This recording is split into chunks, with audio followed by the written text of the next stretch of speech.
In other news, despite millions of dollars invested in Ghana's health systems to combat HIV, tuberculosis and malaria, life-saving drugs and healthcare products have been stuck at the port for over 10 months.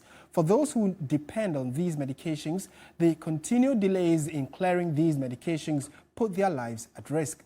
My colleague Sarah Apenkro has been engaging experts for a possible solution.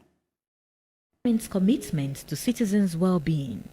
With an estimated over 16,000 new HIV infections in 2022, with 19,000 tuberculosis cases reported in 2023, not to mention the ongoing battle against malaria, maternal and child health issues, and teenage pregnancy.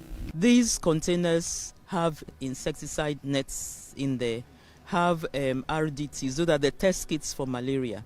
And it was planned such that before the rainy season, there are enough bed nets to give protection against malaria. The Global Fund, a major financier for Ghana's HIV, TB and malaria programs, has been supporting the country with health financing. As of March 26, only 15 out of the 230 containers of essential medicines from the previous supplies stacked at the port were cleared. By close of the month or mid-April, these things will be cleared in full. But it's very bad because the commodities have shelf life. The national programs need these commodities to function. We don't need to go through this long haul of delays and shortages in the system. We need to be on time. ECOWAS, COVID-19, and African Union levies on medical shipments at ports have made it impossible for medical supplies to be cleared. The Global Fund keep asking, when are you taking these things out of the port for the people of Ghana? When a question like that comes, it looks like as a Ghanaian, you don't know what is good for the country. The Ministry of Health has tried to explain the situation. These levies are levies that Ghana as a country cannot take it out, that we are not going to pay.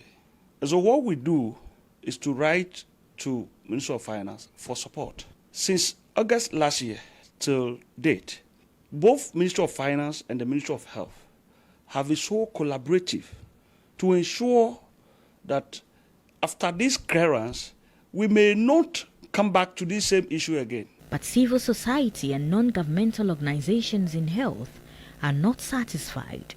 Not just Global Fund commodities, but commodities from other partners as well. So we need to put in place the right exemptions that would ensure that we'll be able to clear these goods as and when they come. We are all looking at least meeting the various milestones in the Sustainable Development Goals.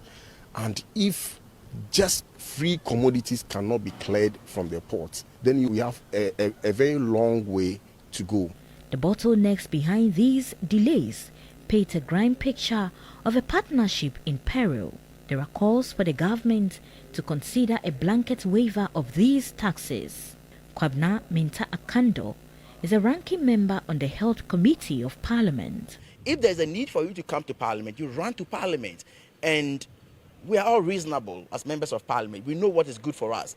If it's about medications, what we do is that we'll all be quick to approve or to waive the taxes. It's evident that as a country, we need to have a relook at all these challenges and ensure we do not experience another phase of shortages of essential life-saving materials in future.